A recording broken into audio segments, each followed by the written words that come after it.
So today with us on Stool Talk, we have with us very special guest,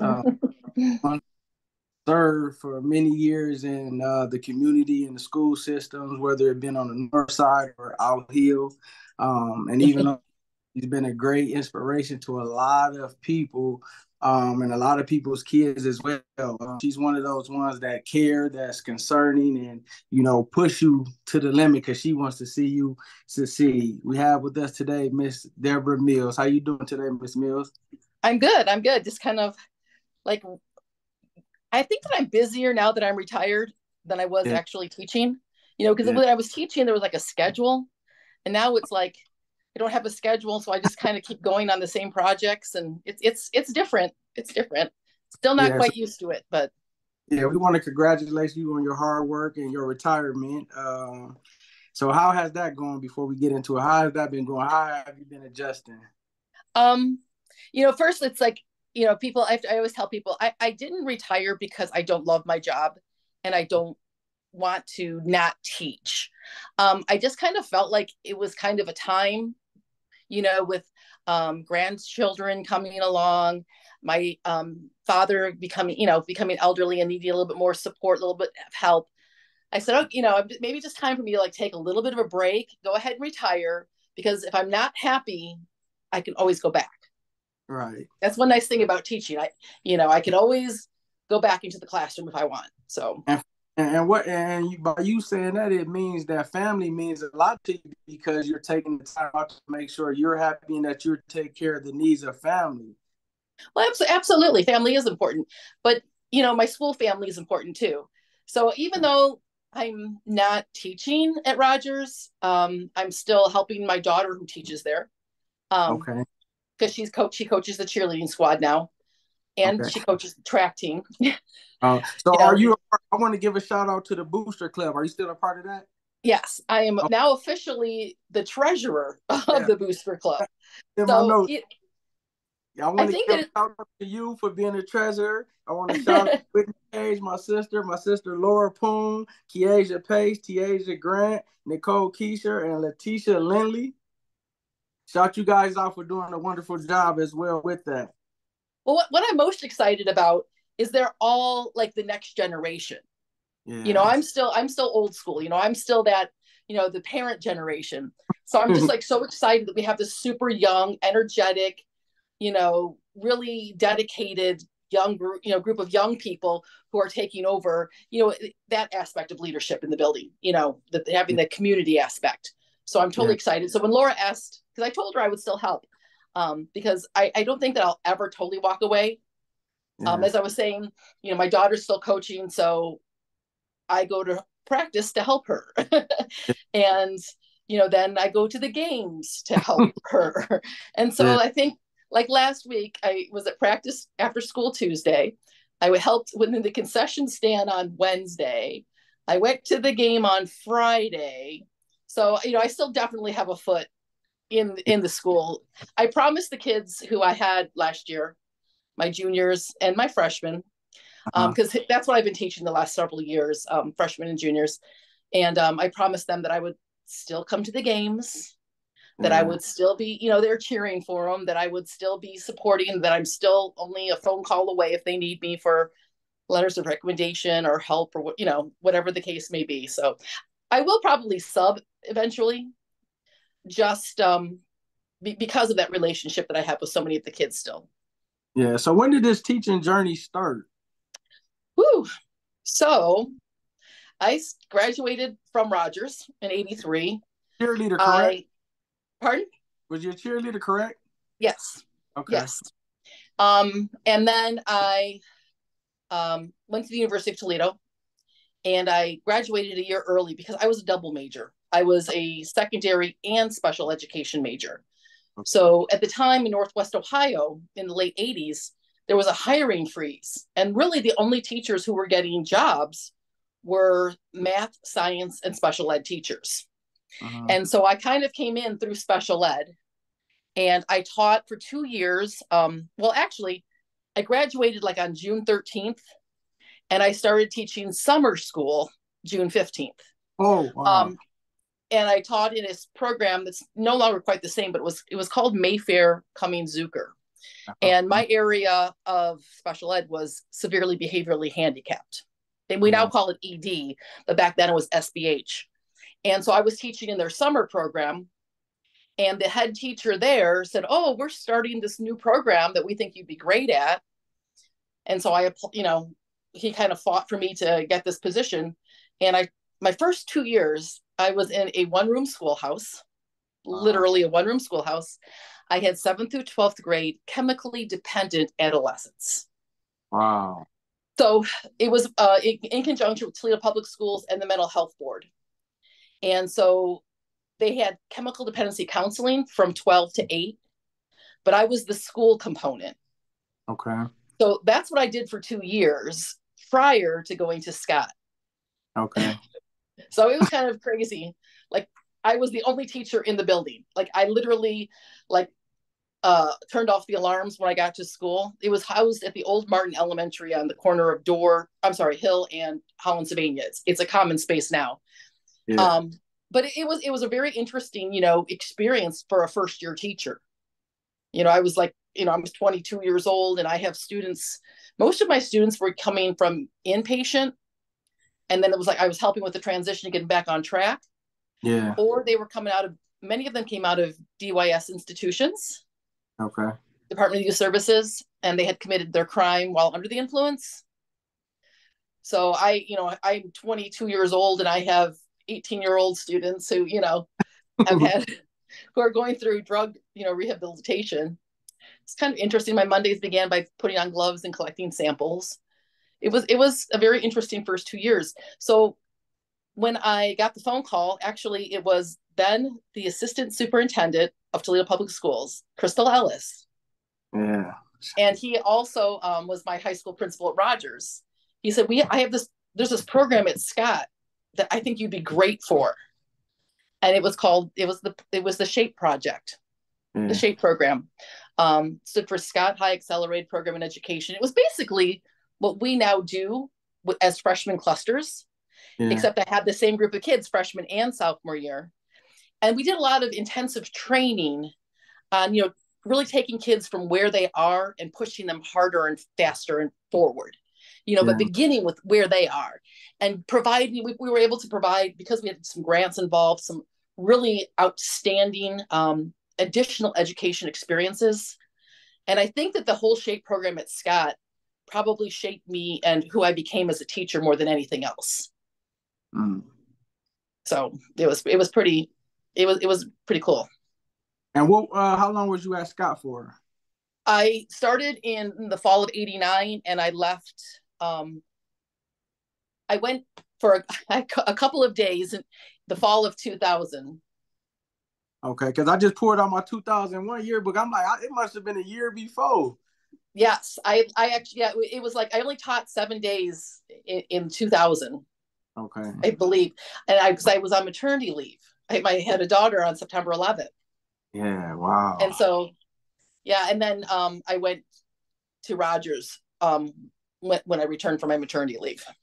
So where did this come from? We all seen that you were one of those teachers that cared. Like, you wasn't just there for the paycheck. We had substitute teachers and some regular teachers that told you, I'm here I'm going to get my check. Right. If you're going to do this or not. But you went the extra mile. You pushed us. You were there to try to help make sure we were on task. Mm-hmm. If something was frustrating or something, if you didn't know how to do it, you would give us the proper resources to get it done. Where did that come? Did you have that just inside you? Did you gain it through your journey thus far in education? Where did that come from? I think that it comes from a lot of different places. But, I'm a Toledo Public School product. And my story is probably similar to a lot of the stories of my students, in terms of how I grew up. And I mean, there was, there was a lot of trauma. There was a lot of, I don't even know how to explain everything growing up, but it gave me a better foundation or a sense of who I was and what people needed, if that makes sense. Yeah. But I also had some, I had really strong teachers who really kind of took me under their wing and pushed me. and kind of guided me and allowed me to explore some of my odd ideas, you know, when it came to writing a paper and, you know, just experimenting with some different venues. You know, the one I'll never forget, I had a teacher in high school. We had to do a project. It was for my advanced anatomy and physiology class. And it wasn't like anything that I was really super like, oh, I'm really interested in this.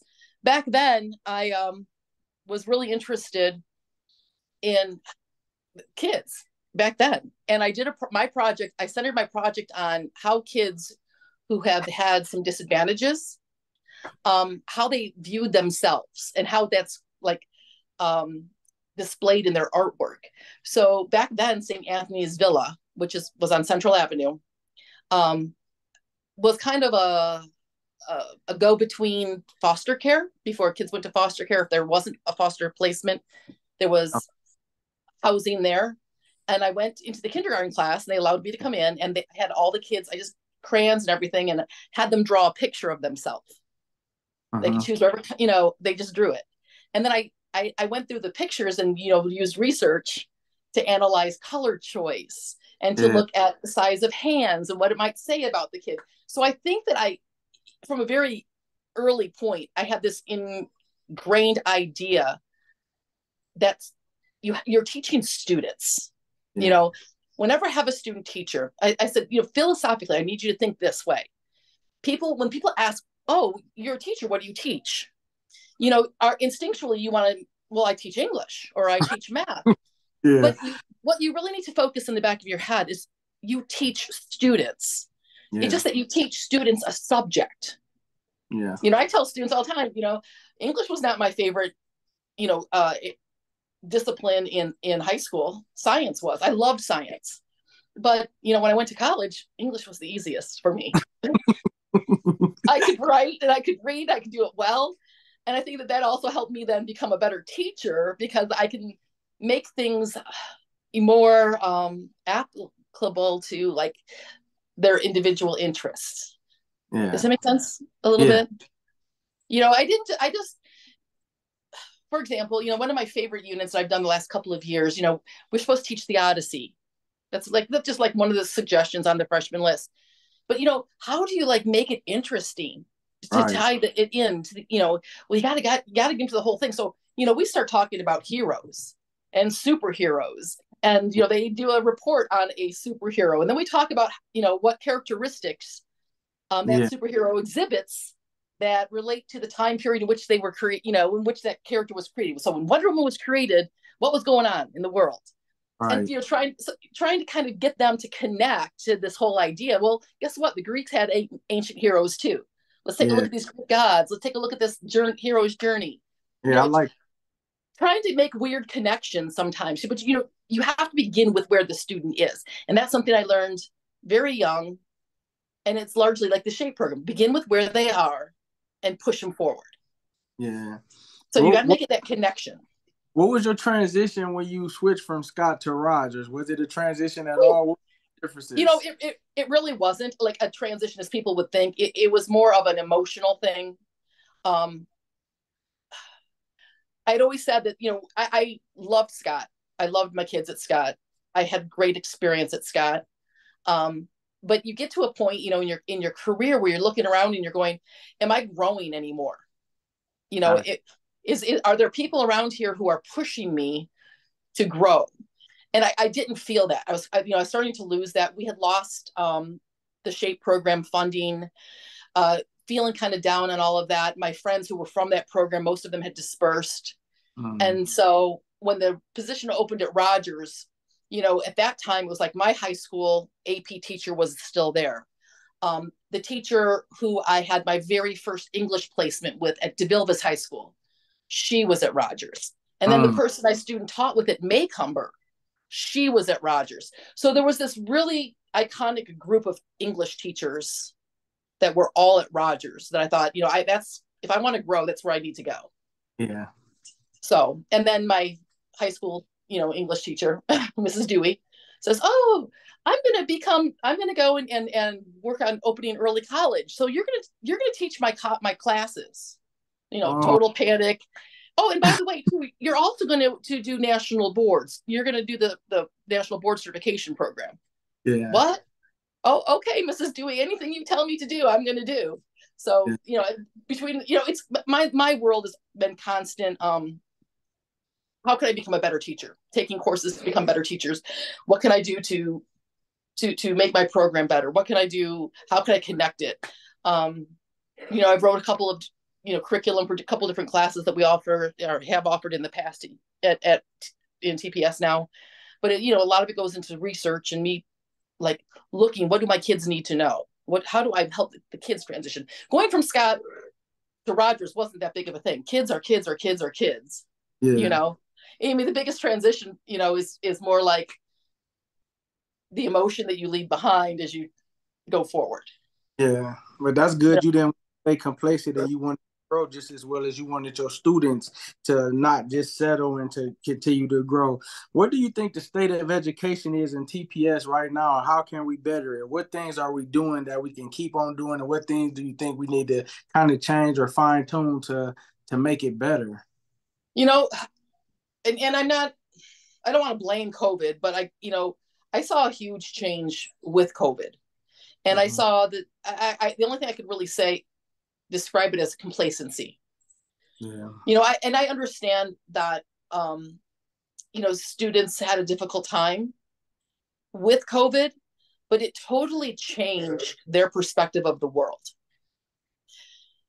Because they were all on lockdown, they couldn't hang out with their friends. Their Yeah. only real way of communication became the phone. Mm-hmm. And, all of the social media and we all know that that's really addictive. I mean, if you look at, studies and what it does to your brain, we know it's addictive. And I think that they became less problem solvers, Yeah. less willing to do any real thought. But, the last couple of years, if it couldn't be done easily, a lot of my students just wouldn't do it. Yeah. And, a lot of us quit giving homework because it wouldn't get done because so many of the kids started working younger and younger with COVID, because there was nothing else to do. So they got jobs. They became used to having that money. So even when we came back to school, a lot of them were still working. Wow. So there's a lot. I mean, the cell phones, and I tell my kids all the time, you guys don't understand how distracting it is. I even tell them, right now, if my phone's over on my desk and it rings, I want to go look at it. And I'm going to be thinking about who could that have been? Yeah. Instead of continuing the discussion that we're supposed to be doing right now.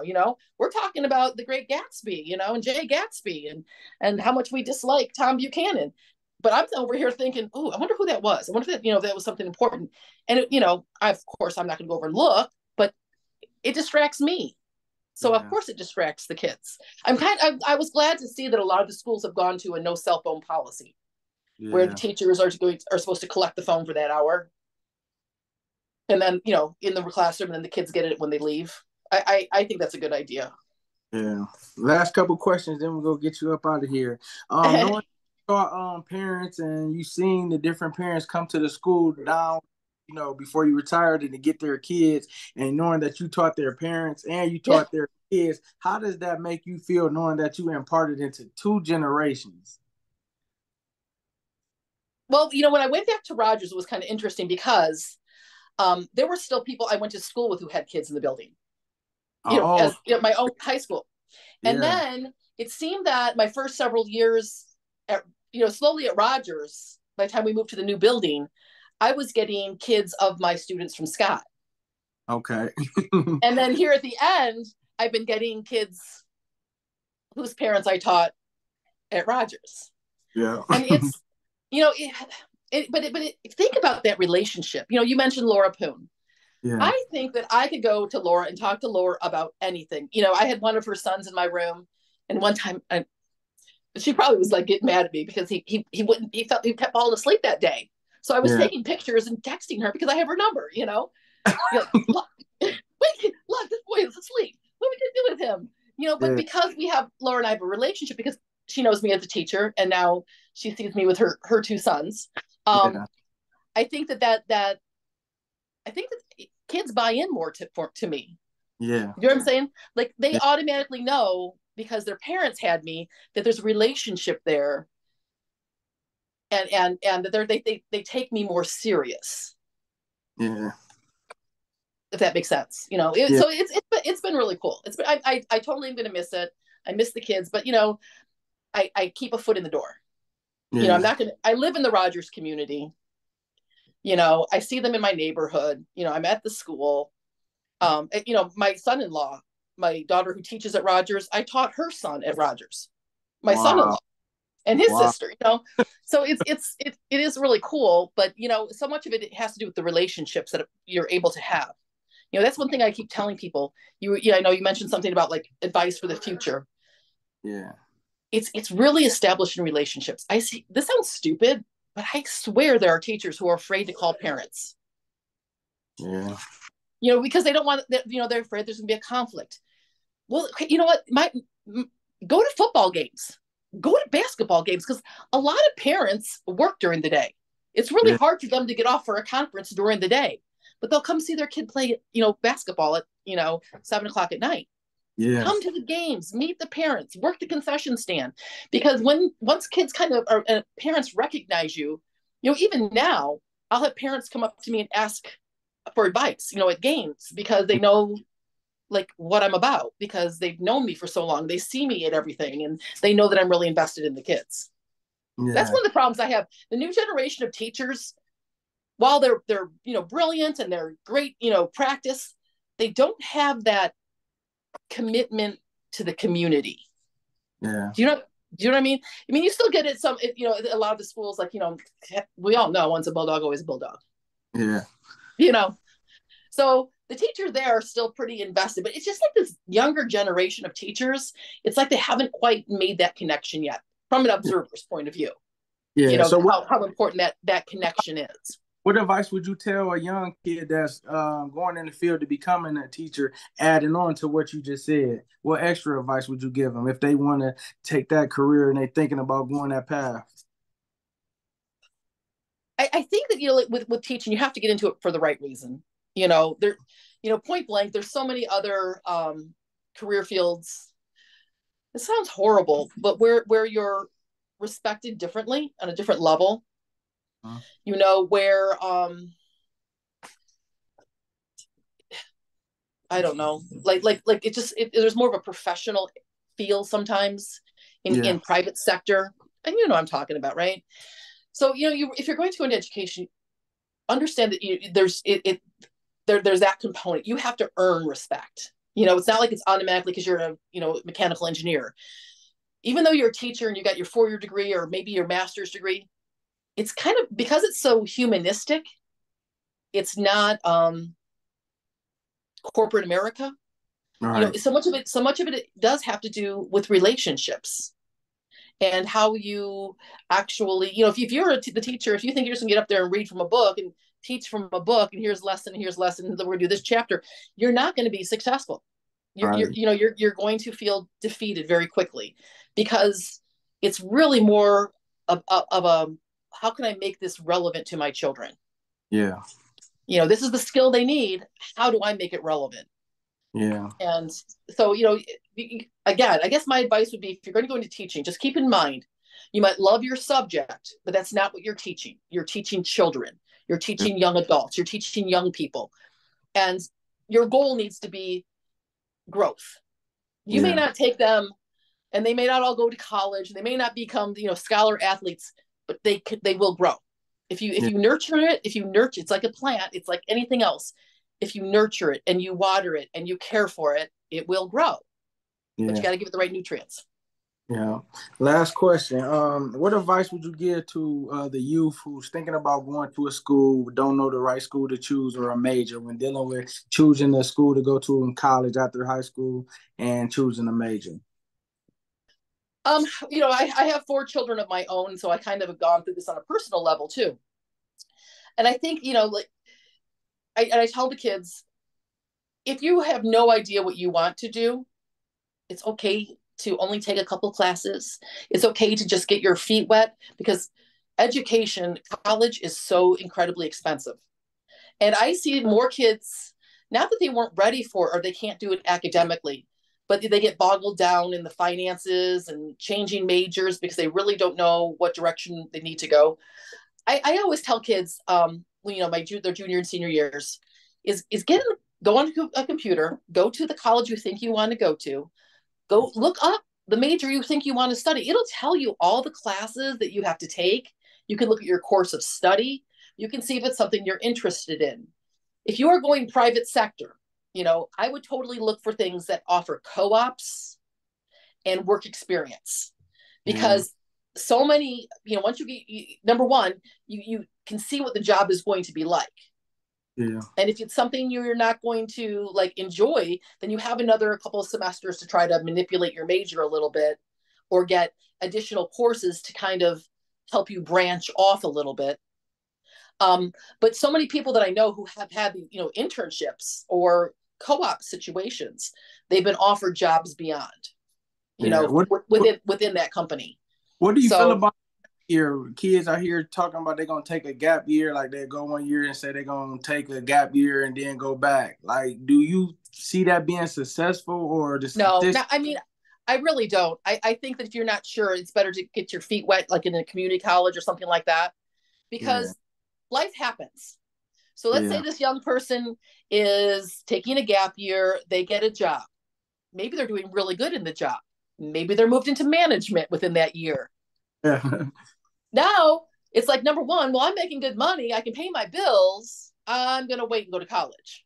I'm going to put it off some more because I got this great job. I think that happens a lot. In Europe, the gap year is expected because you're supposed to go out and have life experiences, go on some big backpack cross-country hike, and have different experiences, go visit other places. When our kids take a gap year, it's usually to just earn money. And so I think a lot of times what happens is then they get into that. But, I do need to also say, there are so many career tech programs out and about. And I've also told kids, you know what?